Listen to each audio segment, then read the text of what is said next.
The scar runs from my sternum to my hip bone, a roadmap of betrayal carved into my flesh by the person I trusted most in this world.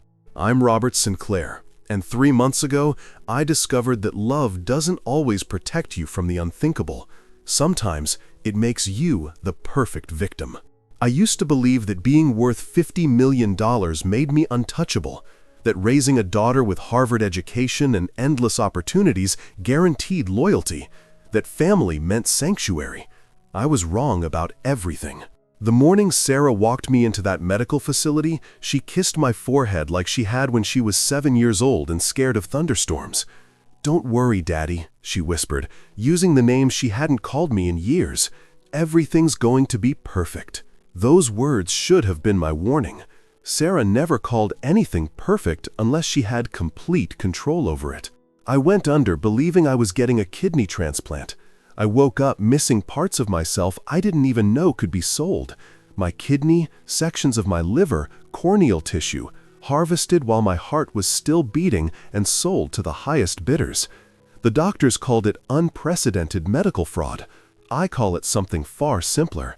My daughter turned me into inventory. But here's the part that keeps me awake at night, staring at the ceiling of my empty mansion.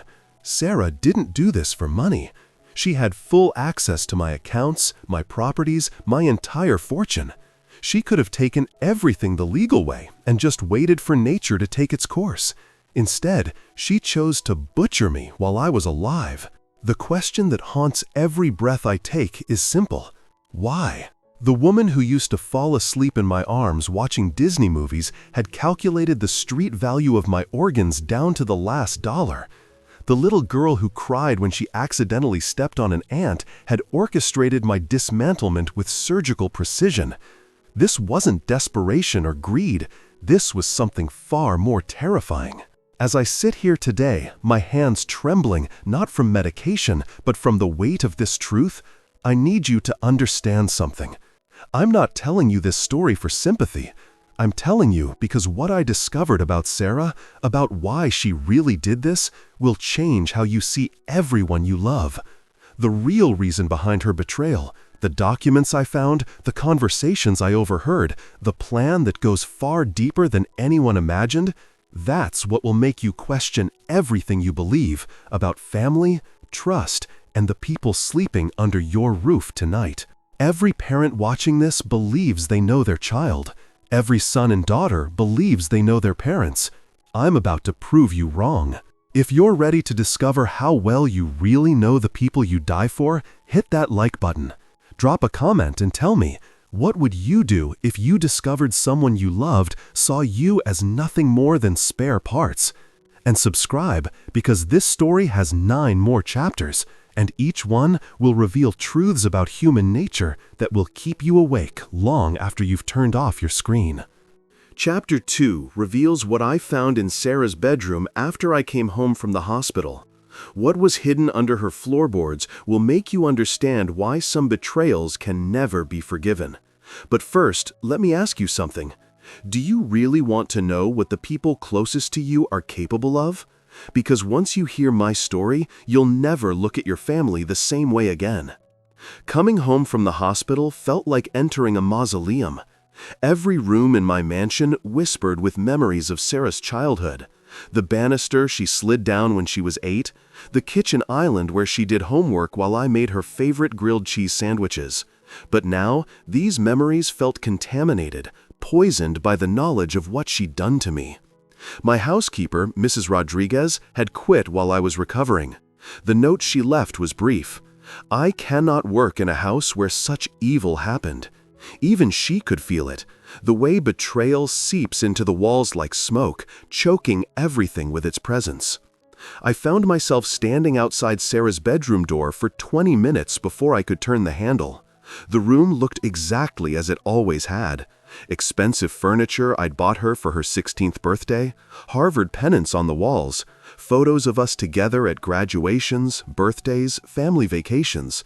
But somewhere in this shrine to our relationship was evidence of her true nature. The floorboards in the corner near her window had always creaked. Sarah used to joke about it when she was a teenager, saying the house was talking to us. Now I understood why she'd always been so specific about that corner. She was protecting something. I knelt down, my surgical scars pulling tight, and pried up the loose board with a letter opener from her desk. The space beneath was small but methodically organized. Inside, I found a metal box, locked tight. The key was taped to the underside of her jewelry box, another place I would never have looked. My hands shook as I opened the container, expecting documents, maybe financial records. Instead, I found photographs. Dozens of them. Pictures of me sleeping in the hospital before my surgery. Close-up shots of my medical charts. Images of surgical instruments laid out on tables. But the most chilling were the photos she'd taken of other elderly patients in the same facility. All wealthy, all vulnerable, all unaware they were being cataloged like livestock at an auction. Beneath the photographs was a leather journal filled with Sarah's precise handwriting. The first entry was dated 2 years ago, long before my kidney disease was even diagnosed. Father's medical history suggests multiple harvesting opportunities, she had written. Liver regeneration possible. Corneal tissue premium quality. Estimated total value $2.3 million. She had been planning this before I even got sick. Every doctor's appointment she'd accompanied me to, every health concern she'd shown, it was all research. I was her thesis project, and the subject was how much money she could make from my body. The final item in the box was a business card. Meridian Medical Solutions. Discrete organ procurement services. On the back, in Sarah's handwriting, was a note. Dad scheduled for Tuesday. Full harvest approved. I sat on her childhood bed, holding the evidence of her betrayal, and realized that the daughter I'd raised didn't exist. She never had. The little girl who used to crawl into bed with me during thunderstorms had been studying me even then, learning my weaknesses, cataloging my trust, planning how to exploit both. The photographs scattered across her pink bedspread like cards in a deadly game. Each image was proof that Sarah saw me as nothing more than raw material, valuable only for what could be extracted from my flesh. The business card led me down a rabbit hole that made my daughter's betrayal seem almost quaint by comparison. Meridian Medical Solutions operated out of a sleek office building in downtown Chicago, disguised as a legitimate medical consulting firm. But a few phone calls to my contacts in the healthcare industry revealed the truth. They were brokers in the most literal sense, connecting desperate patients with donors who had no idea they were about to become inventory. I hired a private investigator named Marcus Chen, a former FBI agent who specialized in medical fraud cases. What he uncovered made my blood run cold. Sarah hadn't just betrayed me, she was running a sophisticated operation that had been harvesting organs from wealthy, elderly patients for over 3 years. The patient files Marcus obtained showed a pattern. Victims were always over 60, always wealthy, always estranged from extended family members who might ask difficult questions. They all had adult children who suddenly became very involved in their medical care, and they all died during routine procedures or disappeared from hospitals with paperwork indicating they'd been transferred to specialized facilities that didn't exist. Sarah's financial records painted a picture of steady, substantial income that had nothing to do with her supposed career as a medical device sales representative. Monthly deposits of $50,000 to $70,000, always from shell companies with names like Biological Research Associates and Advanced Tissue Solutions. She'd been making more money from harvesting human organs than I made from my most successful business ventures. The most nauseating discovery was a video file on an encrypted drive Marcus recovered from Sarah's laptop. It showed her in scrubs, standing over an unconscious elderly man, calmly explaining to someone off-camera which organs would yield the highest profit margins. She spoke about human anatomy the way I used to discuss real estate investments, with clinical detachment and ruthless efficiency. "The liver can regenerate," she said in the video, pointing to the man's abdomen with a surgical marker. "We can take up to 60% and he'll survive long enough for us to harvest the kidneys later. The corneas should be removed first. They're time-sensitive and bring premium prices from the cosmetic surgery market. The man on the table looked exactly like me. Same age, same build, same helpless vulnerability. I watched my daughter mark him for dismantlement like a butcher preparing a side of beef, and I understood that my survival was probably an accident. Most of her victims didn't wake up to tell their stories. Marcus found records indicating that Sarah had been supplying organs to black market surgical facilities in 6 different states. Rich patients who couldn't wait for legal transplant lists paid premium prices for expedited donations. Cosmetic surgeons bought corneal tissue for procedures that would give wealthy clients perfect vision. Research facilities purchased liver tissue for experimental treatments. My daughter had built an empire on human suffering, and I had unknowingly funded her startup costs through the trust fund I'd established for her education and future. The most devastating revelation came in an email Sarah had sent to her business partner just days before my surgery. "My father's surgery is scheduled for Tuesday. This will be our highest profit single harvest, estimated value $2.8 million. After this job, we'll have enough capital to expand operations to the West Coast." She had been planning to kill me for money she didn't even need.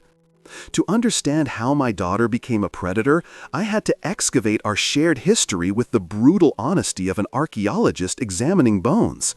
The signs had been there for years, hiding in plain sight, camouflaged by my desperate need to believe in the fiction of our perfect father-daughter relationship.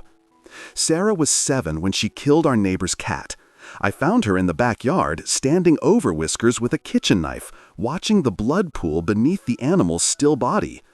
When I asked her why, she tilted her head and said, "I wanted to see what was inside." Most parents would have been horrified. I was charmed by her scientific curiosity and enrolled her in advanced biology classes. By age 10, she was dissecting roadkill she found during our weekend drives, always asking me to pull over so she could examine specimens. I bought her a proper dissection kit for her 11th birthday, proud of her intellectual pursuits. She spent hours in the garage, cutting into dead animals with surgical precision, taking detailed notes about organ placement and tissue density. High school brought new obsessions. Sarah volunteered at the local hospital, but not in the gift shop like other teenagers. She specifically requested assignments in the morgue and surgical recovery units. The staff praised her mature comfort level around death and suffering. I bragged to friends about her early admission to Harvard's pre-med program. During her college years, Sarah's summer jobs were always in medical settings that involved the elderly or terminally ill. She worked at nursing homes, hospice care facilities, and rehabilitation centers. Each position gave her access to vulnerable patients and their medical records. I thought she was building character and gaining valuable experience. She was actually learning to identify profitable targets. The turning point came during her junior year at Harvard. Sarah called me crying, saying she needed money for a special research project that could revolutionize organ transplant medicine. $25,000, she said, for laboratory equipment and tissue samples. I wired the money within an hour, thrilled that my daughter was pursuing groundbreaking medical research. Later, I discovered that money had funded her first procurement operation, the deliberate harvesting of organs from a homeless man who'd been admitted to the hospital where she was completing an internship. The man's death was ruled accidental, a complication from routine surgery. Sarah's research project had been learning how to murder someone for their organs without getting caught. Looking back at our relationship through this lens, every memory became contaminated. The way she always asked detailed questions about my medical history during family dinners. How she insisted on accompanying me to every doctor's appointment after age 60. Her sudden interest in my estate planning and life insurance policies. The medical power of attorney documents she'd convinced me to sign just in case something happened. Even her displays of affection took on sinister undertones. The way she hugged me felt different now, less like love, more like assessment. Had she been calculating my value every time she touched me? Measuring my muscle mass, evaluating my organ health, determining the optimal timing for harvest? The most chilling realization was that Sarah had never loved me as a father. To her, I was always livestock. Valuable, well-maintained livestock that she'd been fattening for slaughter since childhood. How well do you really know the children you've raised? What signs of darkness might you be explaining away as normal teenage behavior or intellectual curiosity? The deeper Marcus dug into Sarah's operation, the more we realized that my daughter wasn't working alone. She was part of a network so sophisticated and widespread that it challenged everything I thought I knew about medical ethics and human decency in America. The investigation revealed that Meridian Medical Solutions was connected to over 40 legitimate hospitals across the country. Doctors, nurses, administrators, and even chaplains were being paid substantial fees to identify wealthy, elderly patients with minimal family oversight. These medical professionals would flag potential victims, then coordinate with Sarah's team to arrange complications during routine procedures. Dr. Helena Vasquez, the surgeon who'd performed my kidney transplant, had been on Sarah's payroll for 6 years. Hospital records showed she'd been involved in over 200 cases where elderly patients died unexpectedly during minor surgeries. Each death generated substantial organ donations to approved recipients who paid premium prices for expedited transplants. The financial records Marcus uncovered were staggering. Sarah's network was generating over $12 million annually from organ sales. They had clients in major cities across America, wealthy individuals who couldn't or wouldn't wait for legitimate organ donations. Payment came through cryptocurrency transactions, offshore accounts, and art purchases that laundered the money through galleries and auction houses. But the most disturbing discovery was the breeding program. Sarah's organization had been systematically targeting young adults in financial distress, offering them substantial payments to participate in medical research studies. These victims were housed in facilities disguised as wellness centers, kept healthy, and monitored constantly until their organs reached optimal harvest conditions. Marcus showed me surveillance footage from one of these facilities in Nevada. Young people, mostly between 18 and 25, living in comfortable dormitories, eating carefully planned meals, exercising under medical supervision. They believed they were participating in longevity research that would pay for college or help them escape debt. In reality, they were being groomed for systematic dismantlement. Sarah had been particularly proud of this innovation. In recorded phone conversations with her business partners, she described it as sustainable sourcing that eliminated the unpredictability of relying on elderly victims who might die before optimal harvest timing. These young people could be maintained for years, their organs harvested gradually through procedures disguised as routine medical treatments. The breeding program generated the highest profit margins because young, healthy organs commanded premium prices.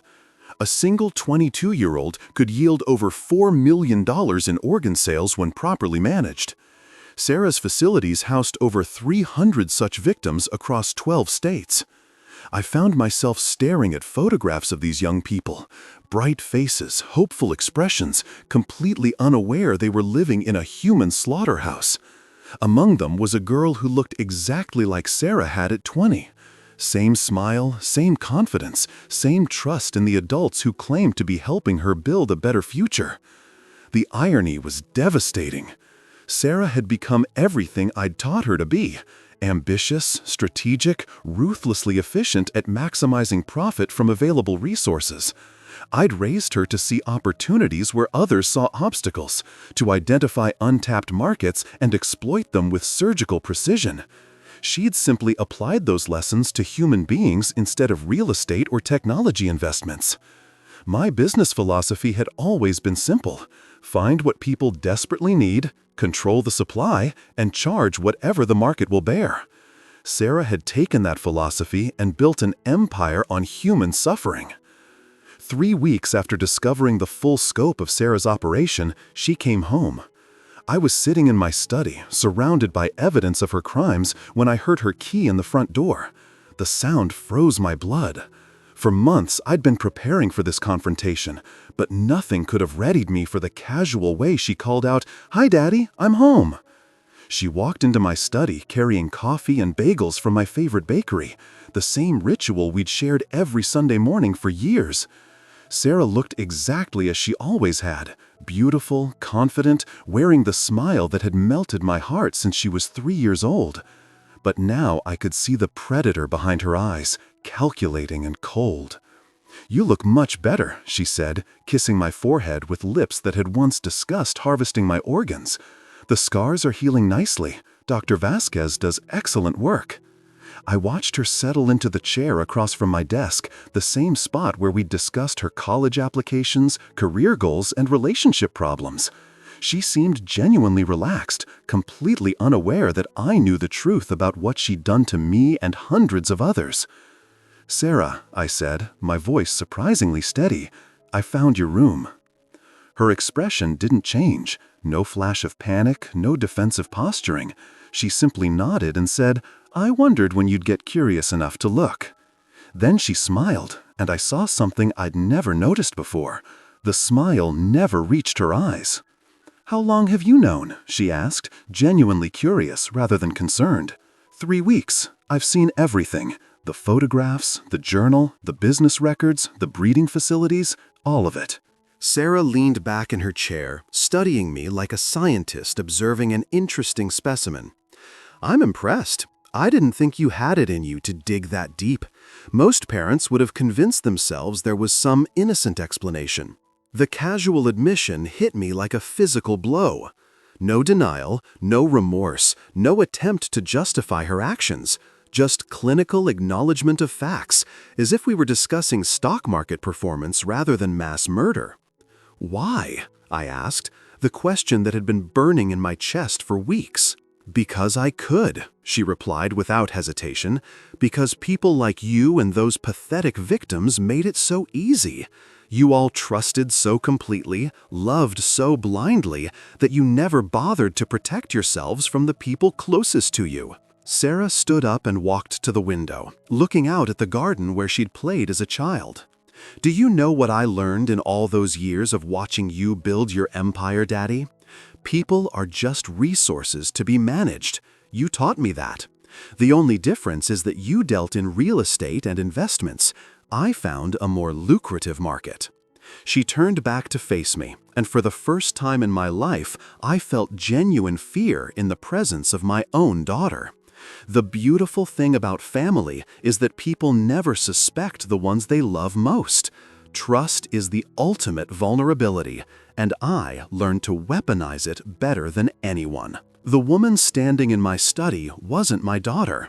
She was a stranger wearing Sarah's face, speaking with Sarah's voice, but completely devoid of anything that made her human. The beautiful thing about family is that people never suspect the ones they love most. Trust is the ultimate vulnerability, and I learned to weaponize it better than anyone. "You want to know the really fascinating part?" Sarah continued, settling back into her chair as if we were having a pleasant family chat. "You created me, Daddy.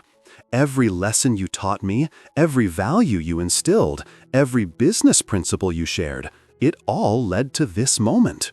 She reached into her purse and pulled out a leather portfolio, placing it on my desk with the same care she'd once used for school projects, seeking my approval. "Do you remember telling me that the secret to success was identifying what people desperately needed and controlling the supply?" The portfolio contained newspaper clippings from my early business career, articles about my real estate deals, interviews where I discussed my investment philosophy, profiles that painted me as a ruthless but brilliant entrepreneur.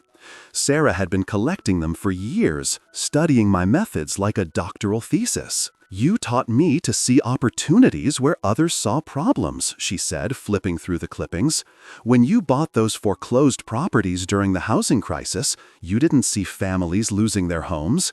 You saw undervalued assets that could generate substantial returns." I learned to apply that same analytical thinking to human beings. The comparison was obscene, but I couldn't deny the logic. I had built my fortune by exploiting desperate situations, by capitalizing on other people's misfortune and calling it good business. Sarah had simply taken those lessons to their logical extreme. "Remember when I was 16 and you took me to that charity hospital?" she asked, her voice carrying the same warm tone she'd used to discuss childhood memories. "You were making a donation for tax purposes, and we toured the terminal ward together. While you were calculating the public relations value of your generosity, I was studying the patients." I remembered that day. Sarah had been unusually quiet during the visit, asking detailed questions about the patient's conditions and prognosis. I'd been proud of her compassion, her mature interest in healthcare and human suffering. "That was my eureka moment," Sarah continued. "All those people dying slowly, their organs deteriorating while they waited for death. Such waste. I realized that with proper planning and medical coordination, those same organs could save lives and generate substantial revenue. It was a perfect business opportunity disguised as tragedy." She pulled out a photograph from the portfolio, a picture of us together at my 60th birthday party. I was cutting the cake while Sarah stood beside me, smiling radiantly. But now I could see what I'd missed then. The way her eyes weren't focused on the celebration, but on my neck, my hands, my torso. She'd been assessing me even during that happy moment. "I spent years studying you," she admitted. "Your medical history, your lifestyle habits, your stress levels. I needed to understand exactly when your organs would be optimal for harvest, while ensuring you remained healthy enough to be a viable donor." The most chilling revelation came next. Sarah opened a medical file containing detailed documentation of my health status dating back 15 years. She'd been monitoring my blood pressure, cholesterol levels, kidney function, and liver enzymes through regular family dinner conversations where she'd casually ask about my doctor visits and test results. Every birthday dinner, every holiday celebration, every father-daughter lunch, I was conducting a medical evaluation, she said with genuine pride. "You were my long-term investment, carefully maintained and monitored until the market conditions were optimal for harvest." Sarah opened another section of her portfolio, revealing what she called her impact assessment, a detailed accounting of every life her organization had taken, every organ they'd harvested, every dollar they generated. She presented it with the same pride a CEO might show quarterly earnings reports. 347 successful procurements over 4 years, she announced, running her finger down columns of figures. Average revenue per harvest, $38,000. Total gross income, $13.2 million. Net profit after operational expenses, $9.8 million. Each number represented a human being who had trusted the wrong person, who had sought medical help and instead found death. But Sarah discussed them like inventory items, market commodities that had fulfilled their intended purpose. "The elderly demographic proved most profitable initially," she explained, flipping to a detailed breakdown by age group. Limited family oversight, existing medical conditions that provided cover for surgical complications, and premium organ quality from wealthy individuals who'd maintained their health through expensive private health care. She showed me photographs of her victims, headshots that looked like corporate employee directory pictures. Men and women in their 60s and 70s, all well-dressed, all smiling, all dead. Under each photo was a clinical summary: organs harvested, market value, recipient information, profit margin. "Mr. Henderson yielded exceptional returns," Sarah said, pointing to a distinguished-looking man with kind eyes. "Retired federal judge, excellent liver condition despite his age. His organs went to 3 separate clients. Kidney to a tech executive in Seattle, liver sections to a pharmaceutical researcher in Boston, corneas to a cosmetic surgery practice in Los Angeles." The casual way she discussed Mr. Henderson's dismemberment made my stomach turn. This man had been someone's father, grandfather, husband. He'd had hopes, fears, memories, love. Sarah had reduced his entire existence to a profit and loss statement. "The breeding program statistics are even more impressive," she continued, turning to a new section.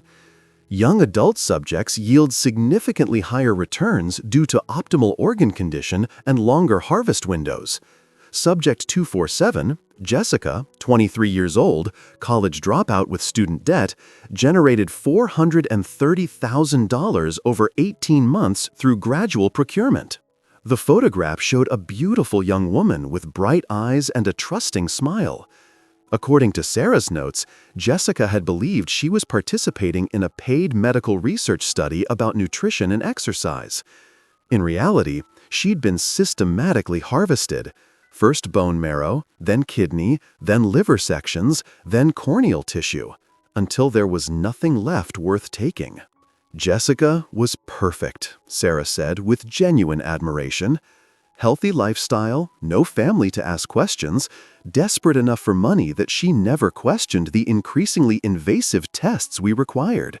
She actually thanked us for the opportunity right up until the final procedure. The ledger contained detailed profiles of all 300 victims. Each person had a story, a reason they'd been vulnerable, a moment when they'd trusted Sarah's organization and sealed their fate. Students needing tuition money, elderly people seeking medical care, homeless individuals offered shelter and food in exchange for participating in health studies. Sarah had built her empire on society's most vulnerable members, the people who had no one to protect them when predators came calling. As Sarah continued her presentation with the enthusiasm of a business school graduate, I found myself drowning in a realization more devastating than her crimes. I was responsible for creating this monster. Every principle I'd taught her, every value I'd instilled, every lesson about success and achievement had been twisted into justification for mass murder. "Stop," I whispered, unable to listen to another casualty report. "Just stop." Sarah looked up from her ledger, genuinely puzzled by my interruption. "Don't you want to understand the full scope of what I've accomplished? I thought you'd be proud of the business acumen I've demonstrated." The word proud hit me like a physical blow. She actually believed I should be impressed by her efficiency at killing people. In her mind, she was simply demonstrating the entrepreneurial skills I'd spent her childhood fostering. "I taught you to be ruthless in business," I said, my voice breaking. "I taught you to see opportunities others missed. I taught you that success meant maximizing profits regardless of the human cost.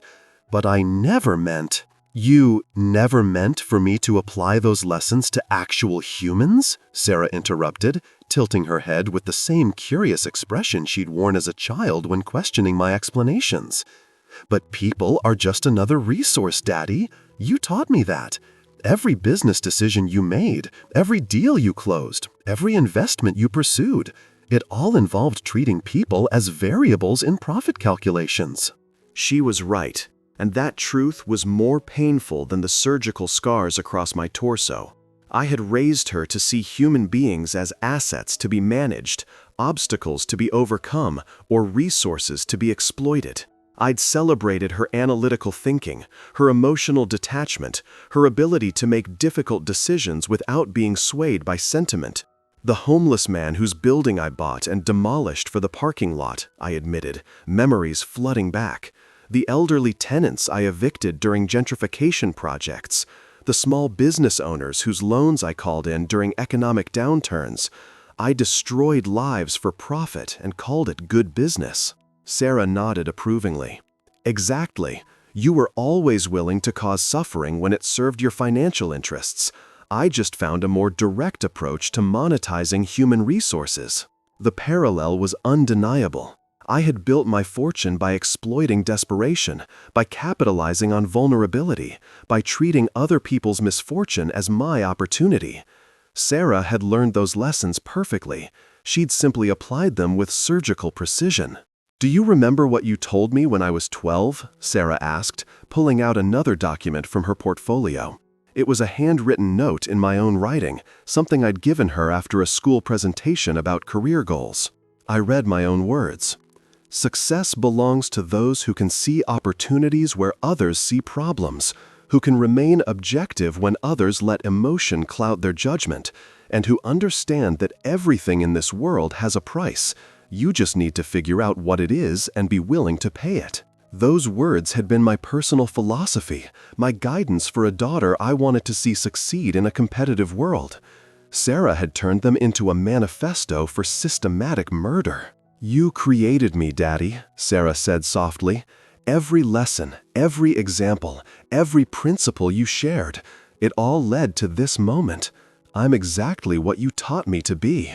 The weight of that realization, that I had created the monster sitting across from me, crushed whatever was left of my soul. But Sarah wasn't finished with her revelations. She had one more section in her portfolio, one final lesson to teach her creator. "There's something else you need to understand," Sarah said, opening the last folder. "This was never just about money or organs or building a business empire. This was about proving a point about the true nature of love." Inside the folder were psychological profiles, detailed analyses of victim behavior patterns, family dynamics, and trust relationships. Sarah had been studying more than just medical conditions. She'd been conducting research into human emotional vulnerabilities. "Every victim loved someone who betrayed them," she explained. "Mr. Henderson's son recommended our medical facility and signed the consent forms for his father's surgery. Jessica's boyfriend convinced her to join our research study because he was receiving payments for recruiting participants." The pattern repeated across every single case. The photographs showed family members, friends, and loved ones who had participated in delivering victims to Sarah's organization.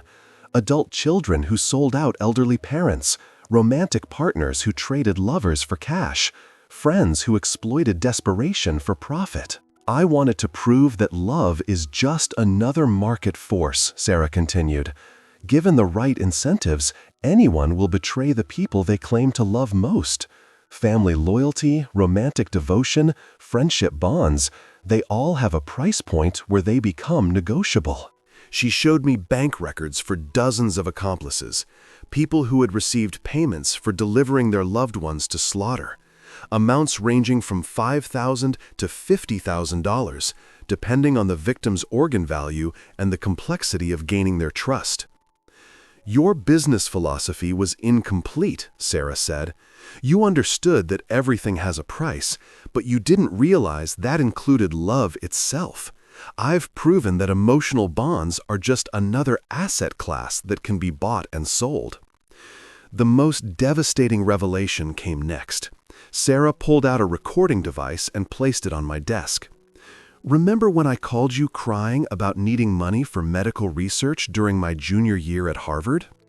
She pressed play, and I heard my own voice from 4 years ago. "Of course, sweetheart. Anything for my brilliant daughter. I'm so proud of you for pursuing research that could help people." My words were followed by Sarah's voice, but not the tearful, desperate tone she'd used during our conversation. Instead, she was speaking to someone else, her voice cold and calculating. "He bought it completely. $25,000 transferred within an hour. My father just funded his own murder, and he's grateful for the opportunity to help." The recording was from immediately after our phone call. While I'd been feeling pride and love for my daughter's humanitarian goals, she'd been laughing at my stupidity with her business partners. I had literally paid for the research and development of the methods that would be used to kill me. That was the moment I knew for certain that love makes people incredibly stupid, Sarah said, stopping the recording. "You were so desperate to believe in my goodness, so eager to support what you thought were my noble goals, that you never questioned where the money was really going." I stared at the woman across from me and realized I was looking at the purest expression of everything wrong with my own nature. In the end, the truth didn't set me free. It buried me under the weight of understanding exactly what I had created and exactly what I had become. Sarah closed her portfolio and looked at me with something that might have been pity if she'd been capable of human emotion. "So what happens now, Daddy?" she asked. "You know everything. You've seen the evidence, heard the confessions, understood the scope of operations. What's your plan?" I looked at the woman who shared my DNA, but none of my humanity, and realized I had 3 choices. I could call the police and watch my daughter face execution for mass murder. I could remain silent and become complicit in future killings.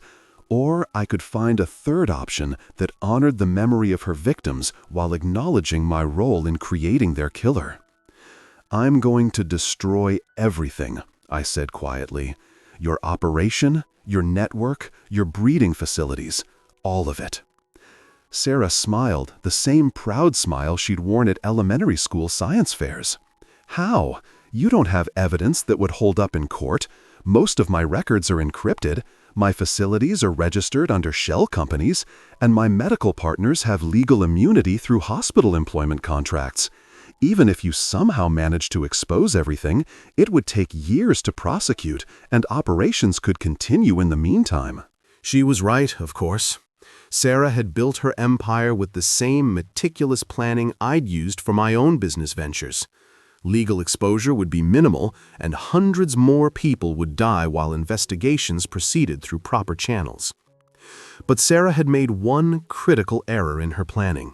She had inherited more than just my business acumen. She had also inherited my capacity for ruthless action when cornered. And unlike her, I still retained enough humanity to understand that some prices are worth paying. "You're forgetting something important," I told her, reaching into my desk drawer. "I taught you that everything has a price, but I never taught you that sometimes you have to be willing to pay with everything you have." The gun felt heavier than I'd expected. I'd bought it years ago for home security, but never imagined I'd use it for something like this. Sarah's eyes widened slightly, the first genuine surprise I'd seen from her all afternoon. "You won't kill me," she said, but her voice carried less certainty than her words. "I'm still your daughter. Love may be a market force, but parental bonds run deeper than conscious decision-making." "You're not my daughter," I replied, and felt the truth of those words settle into my bones. My daughter died the moment she decided human beings were inventory. You're just wearing her face.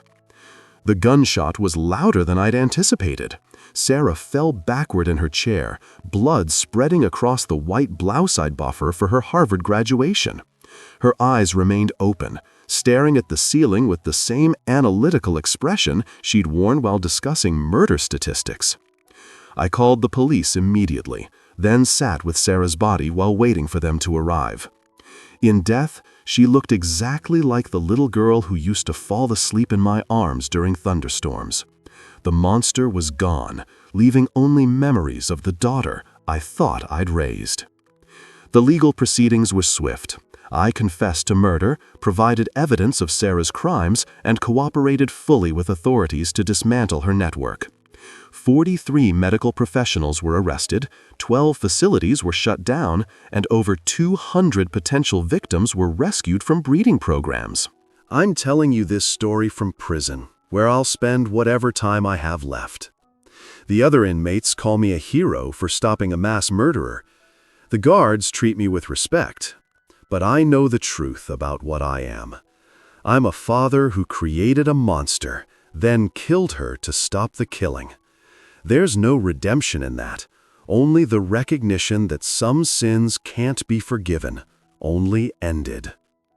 If this story has taught you anything, let it be this. Love without wisdom is dangerous. Ambition without conscience is deadly. And the people we trust most have the greatest power to destroy us. Watch your children, question your family, and never assume that blood relation guarantees human decency. Thank you for listening to my confession. If it's prevented even one person from trusting blindly or teaching the wrong lessons to someone they love, then perhaps some good has come from this horror. Hit that like button if this story made you think twice about the people closest to you. Comment below and tell me, what would you do if you discovered your child was a monster? And subscribe for more true stories that reveal the darkness hiding behind ordinary relationships. Because sometimes the most important truth is the one that destroys everything you thought you knew about love.